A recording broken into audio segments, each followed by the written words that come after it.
Muy bien, amigos, continuamos dando una mirada al campo en esta cobertura especial de Agrovisión de la reunión semanal de precios de la ACG en Sociedad Rural de Río Negro. Otro de los disertantes de esta jornada es el presidente de la Asociación de Frigoríficos del Uruguay, el doctor Marcelo Seco, quien va a estar exponiendo sobre la actualidad de la carne y los mercados de la carne. La nota entonces con el doctor Marcelo Seco.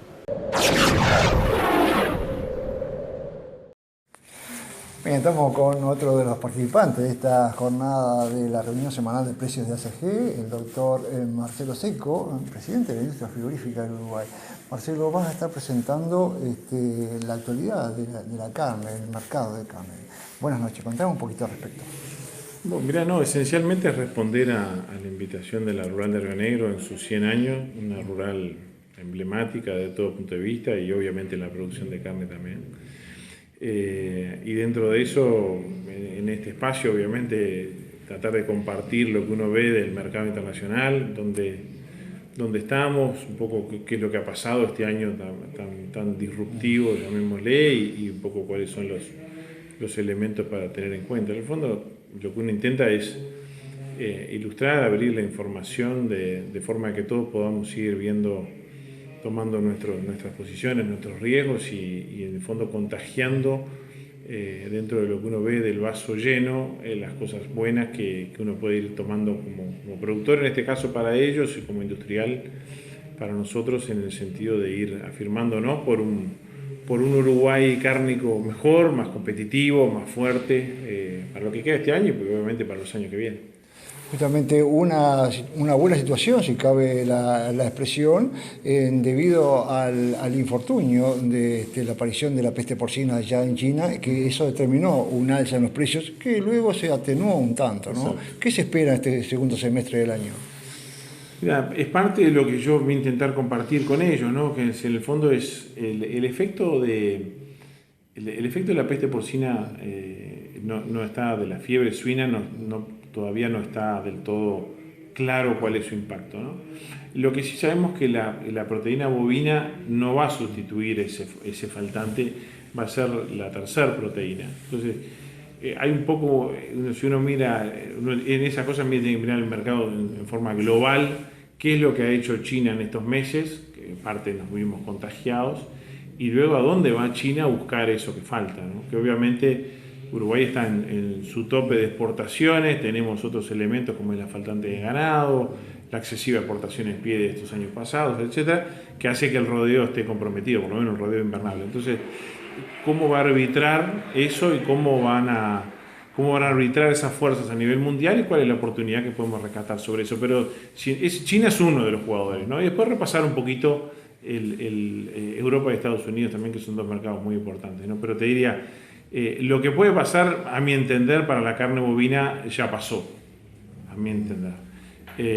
Hay que jugarlo el partido, ¿no? Hay que jugarlo, es un partido interesante y de mucho ajedrez a nivel mundial y por sobre todas las cosas está todo el tema internacional entre básicamente China y Estados Unidos y eso hay nuevos actores a nivel de quién dirige o quién intenta dirigir el comercio a nivel mundial, ¿no? Entonces estar leyendo esas cosas nos va a ir ilustrando dónde están las oportunidades y bueno, Uruguay tiene que seguir trabajando en ese camino de más y mejores mercados, ¿no?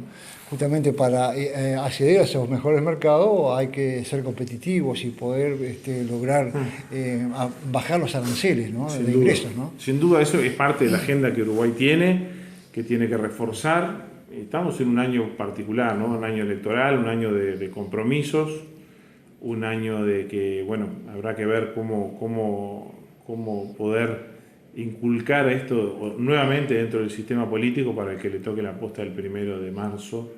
No se olvide de algunos temas de agenda que hacen a que la carne en Uruguay siga siendo más competitiva de lo que es. Y más competitiva, digamos, siempre con un liderazgo en mercados.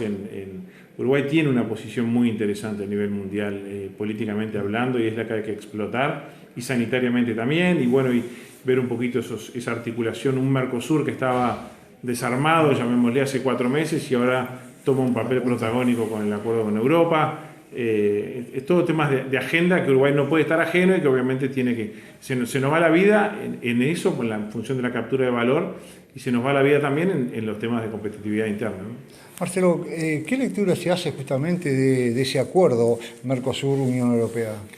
Mira, es muy pronto y obviamente eso va a tener su... Hay camino para andar. Sí, casi 1 año y medio por lo menos lo que esperamos que demore, pero obviamente fue reimpulsado esencialmente por un cambio de gobernanza en Argentina y en Brasil, que obviamente eso tomó un liderazgo muy importante.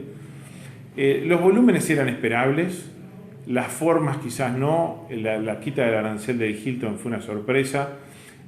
Ahora estamos ahora trabajando y vamos ahora dentro de 2 días a trabajar en Argentina con el Mercosur un poco a ver qué criterios para la distribución o cómo repasar eso, pero independientemente de eso, la lectura es que obviamente hay un driver entre Mercosur y Unión Europea que hay que trabajar y que se concretó una agenda que venía muy postergada y que independientemente de lo que pase a nivel mundial entre los nuevos centros de poder, esa agenda hay que trabajarla en forma beneficiosa para el Mercosur y tratar de leer entre líneas si esa es la agenda permanente o si Uruguay o Brasil o Argentina se descuelga del Mercosur en alguno de sus acuerdos. Entonces, yo creo que hay que tener más que nunca una dinámica desde el punto de vista de la política internacional, obviamente con pros y contras, y leer muy bien qué hacemos especialmente para el año que viene, ¿no?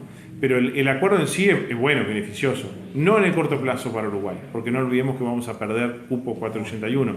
Pero en el mediano plazo, 4 o 5 años, ahí vamos a volver a recuperar un nivel mejor de acceso del que tenemos hoy. Por último, Marcelo, ¿qué lectura hace la industria frigorífica de la importación de carne que se ha dado en los últimos meses? Yo diría que es gran parte de la explicación de por qué el precio de la carne en el mercado interno no ha subido más, ¿no? Un 10 o un 15% de la pulpa sin hueso que está en plaza hoy es importada, es de buena calidad, el mercado lo absorbió bien. Yo te diría que es competitiva con un mercado interno que necesita, por un lado, exportar su carne a mejor precio posible, y esto no compite con la carne que nosotros exportamos. Entonces, bienvenido sea que esto arbitre en un nuevo mercado, como son 10, 15%, 20%, podemos decir, de la pulpa casi que se vende en Uruguay, y después ir monitoreando un poquito cómo se da eso en la región, porque eso puede llegar a variar. Pero te diría que ha sido un elemento importante que vino para quedarse. Hay que, obviamente, que tener los controles necesarios, como lo estamos teniendo todos, y de cierta forma generar el beneficio que eso vino a cubrir para el mercado interno, ¿no? Muy bien, doctor Marcelo Secco, realmente felicitaciones por el trabajo y la apretada agenda que vas a tener de aquí en adelante. Bueno, desearte el mayor de los éxitos, ¿eh? Bueno, muchas gracias. A las órdenes.